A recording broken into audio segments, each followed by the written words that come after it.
সাবরুমের দোলবাড়ি গ্রাম পঞ্চায়েতের অধীন গ্রামীণ ডাকঘর সংলগ্ন একটি বাড়িতে সোমবার রাত আনুমানিক 8:30 দিকে গ্যাস সিলিন্ডারে আগুন লেগে যায়।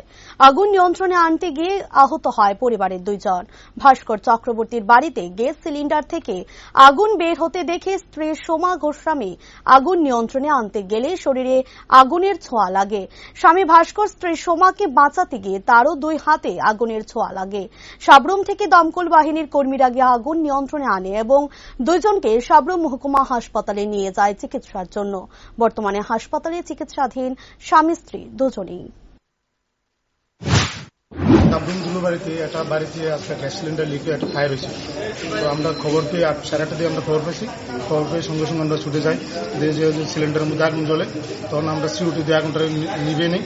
আর তারা আগুনটা নিভাতে গিয়ে তারা স্বামী স্ত্রী একটু ফায়ার হাতে পায়ে আর গায়ে একটু আগুনের হিট লেগেছে আর কি। এখন তাদেরকে আমরা হসপিটালে এনে শিফট করে দিয়েছি। হ্যান্ডওভার করেছি সাবরুম হাসপাতালে। হ্যাঁ, সাবরুম হাসপাতাল। কয়টা নাগাদ ঘটনা? এবং 8:30 দিকে ঘটনাটা ঘটেছে।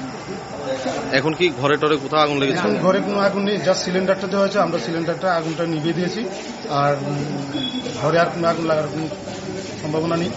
আর সব ঠিক আছে। তাহলে বাড়ির যে 2 জন তারাই আহত? তারা স্বামী স্ত্রী 2 জনেই ইনজুর্ড হয়েছে। তাদেরকে এখন আমরা হসপিটালে ভর্তি করি।